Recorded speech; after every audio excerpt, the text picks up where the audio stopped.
পানি বৃদ্ধি পাচ্ছে, কোথাও আবার কোথাও পানি কমে যাচ্ছে। ফেনীর বর্তমান পরিস্থিতি আপনারা দেখছেন দ্য এডিটরসে।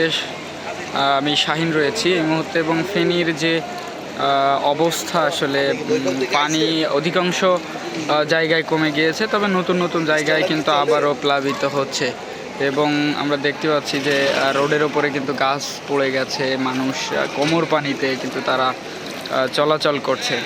এখানে আসলে এই বন্যাকে ঘিরে নানান সংকট দেখা দিয়েছে, তার মধ্যে খাবার পানি, শুকনা খাবার, এগুলা একেবারেই সংকট। এবং যারা মূলত দেশের বিভিন্ন প্রান্ত থেকে আসছেন তারা এক ধরনের সমন্বয়হীনতার অভাবে এক জায়গায় বারবার খাবার পৌঁছাচ্ছে, আবার কোথাও খাবার পৌঁছাচ্ছে না, এমনটি কিন্তু বলছেন স্থানীয়রা।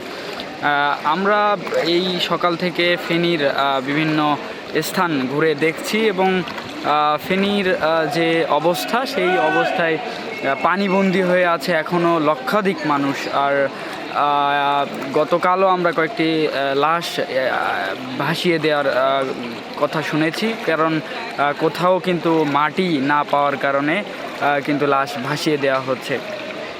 এটি ফেনীর এবং ফেনীতে যে নতুন নতুন জায়গাগুলো রয়েছে, ফুলগাজী সহ অন্যান্য যে সকল জায়গা রয়েছে, সেই সকল জায়গাগুলোতে কিন্তু এই শহরের পানি কিংবা যে এলাকাগুলো উঁচু রয়েছে সেই এলাকাগুলো কিন্তু জেগে যাওয়ার ফলে বাকি এলাকাগুলোতে পানি কিন্তু আপনার নতুন করে বৃদ্ধি পাচ্ছে।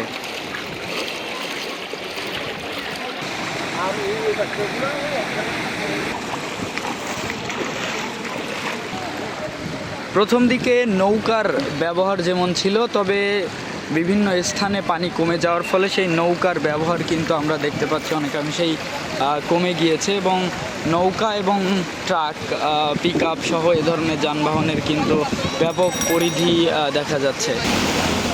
বিভিন্ন জায়গা থেকে, দেশের বিভিন্ন জায়গা থেকে কিন্তু এরকম পণ্যবাহী যে সকল ট্রাক ঢুকছে ফেনীর বিভিন্ন জায়গাতে। তবে এখানে সংকট যেমন রয়েছে, তেমনি কিন্তু পানির কমে যাওয়ার যে আশা, সেটি দেখছেন এই ফেনীবাসী। তবে পরিস্থিতি আরও অনুকূলে আসতে, পানি কমে যেতে এখনও প্রায় সপ্তাহখানেক লাগবে বলে মনে করছেন।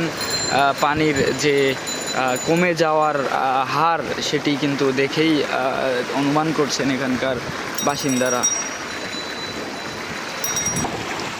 আমরা রিকশাতে করে ঘুরে দেখছি, এবং বিভিন্ন অলি গলিতে কি অবস্থায় রয়েছে মানুষ, কি সংকট অবস্থায় দিনাতিপাত করছে এখানকার মানুষেরা, সেটি আমরা মূলত সকাল থেকেই দেখছি ফেনীর শহর থেকে গ্রামে, আশপাশের এলাকাগুলোতে, এবং আপনাদেরকে দেখাচ্ছি। সরাসরি দেখছিলেন দ্য এডিটরসে। আমি শাহিন, ফেনী থেকে।